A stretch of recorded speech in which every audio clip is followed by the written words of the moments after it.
Films like 300 and Troy depict awesome Greek warriors slashing their enemies in battle, but did you know Leonidas and Achilles had a freaky side?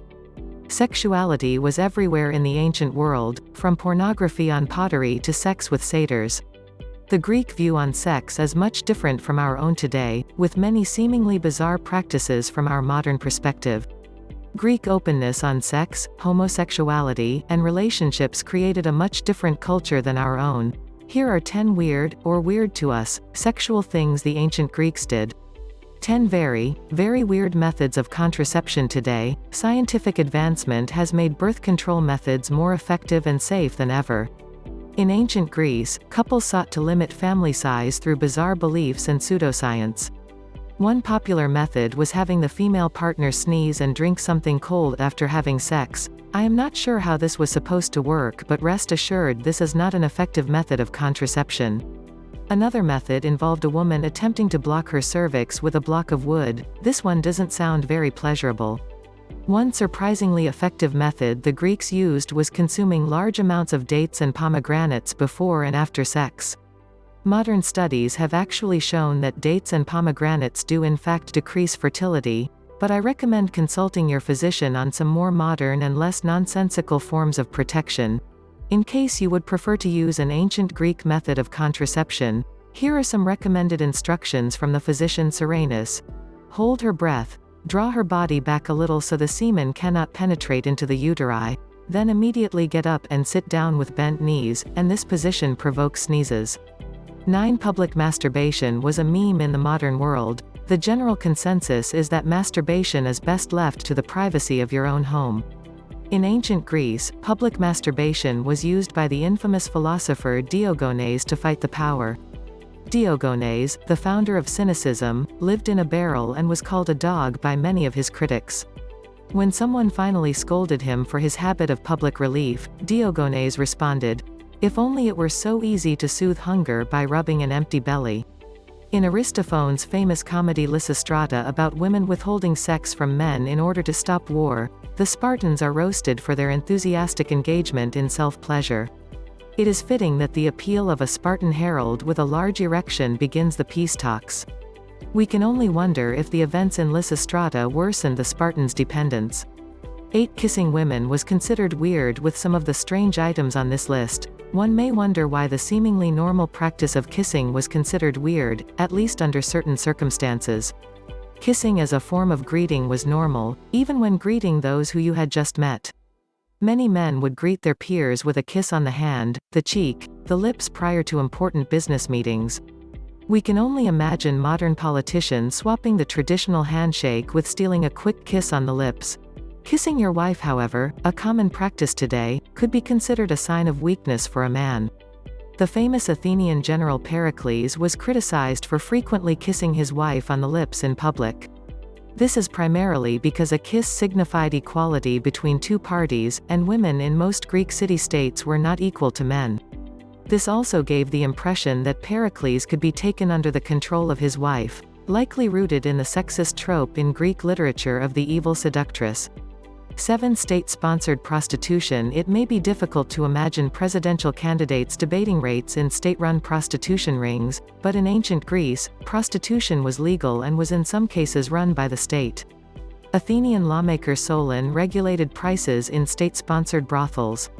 These brothels had both female and male sex workers, the latter primarily servicing older male clients.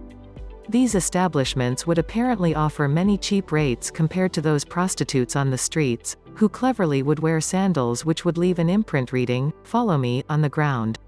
High-class citizens did have some options at the public brothel, however. These patrons could sign a contract with a mistress, workers who were skilled in pleasing men both physically and with their superior wit.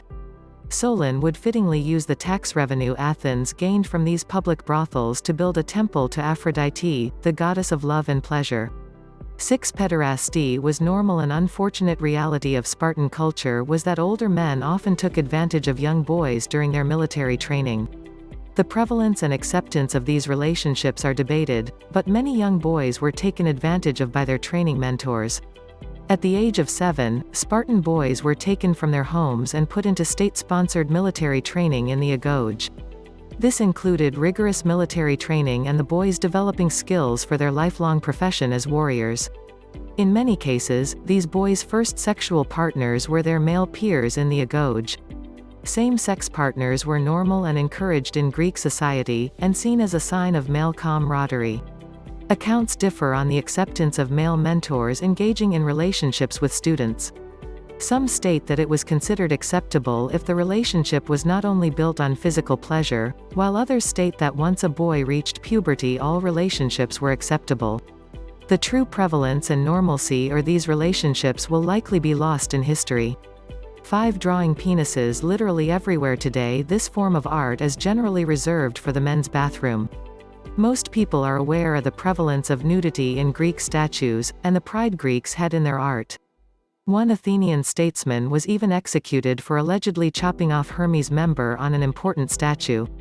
Greeks would even slap a random phallus on the pillar of a bust. But statues were not the only medium of expression Greeks would use to show wangs to the world. Skilled artists would depict phalluses everywhere from public artworks to wine glasses. Drunk Greeks probably found these images hilarious when drinking from such kilixes during the famous symposium or wine-drinking parties. One vase even depicted a woman tending to a crop field of phalluses. No matter how strange the Greeks were, no one can deny their sense of humor. 4. Religion and sex. Greek polytheism was primarily built around practitioners paying homage to various gods through sacrifice and other methods of veneration. Aphrodite, the god of procreation and pleasure, was often appealed to for matters in the bedroom. The origin story of Aphrodite itself is strange. In Greek myth, she rose from foam that was made in the ocean after Uranus's genitalia fell into it, her name meaning foam arisen. Aphrodite's sexuality and beauty is a primary subject in Greek mythology, committing adultery with many men. She is well known for her role in the judgment of Paris and starting the Trojan War, showing her volatile personality and vanity. One particularly strange episode involving Aphrodite in mythology happened when a man named Glaucus insulted her. She responded by feeding his horses magic water, causing them to turn on him during a chariot race. Glaucus was crushed to death, and his horses proceeded to eat him. Nice. 3. Adultery was far worse than rape. With Greek sexual openness in mind, the strictness around unfaithfulness in marriage may seem strange. In fact, seducing another man's wife was considered worse than rape. The reason for this is due to the belief that a woman was the property of a man. This meant that committing adultery was a form of stealing. Sexual assault was also considered immoral, but if the woman was unmarried it was not considered as serious a crime. Sexual assault is common in Greek mythology, with many gods deceiving women and impregnating them. According to the historian Herodotus, adultery needed avenging by the man, while assault did not, resulting in greater severity placed on it. A man who caught another man with his wife was able to inflict any punishment on him. This ranged from public humiliation to murder. 2. Wild drinking parties. The Greeks loved their wine. The symposium was an important part of Greek culture. Between 14 and 27 men reclined on pillowed couches in an inner room, and served as a forum for intellectual discussions. Many famous works of literature depict these complex philosophical discussions at the symposium, including Plato's Symposium. In reality, the symposium could become far less civil than its depiction in literature. Drunken madness could ensue, with large amounts of alcohol, drinking games, and drinking songs. Musicians and other performers were often hired for the symposium, who could end up performing sexual favors for guests.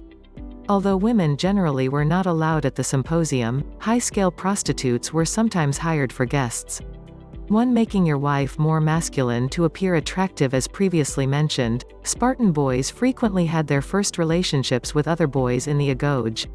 Therefore, it is only natural that a Spartan man should force his new bride to shave her head and appear more masculine before having sex with her to appear more like those previous partners. Wait, what? Yes, you heard that correctly. Spartan women would wear men's clothing and have their heads on their wedding days in order for their husbands to transition from same-sex to heterosexual relationships.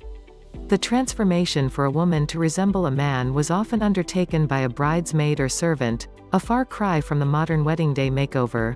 Men would then be forced to sneak into their wives' homes in order to consummate the marriage. This was thought to increase the sexual desire between husband and wife.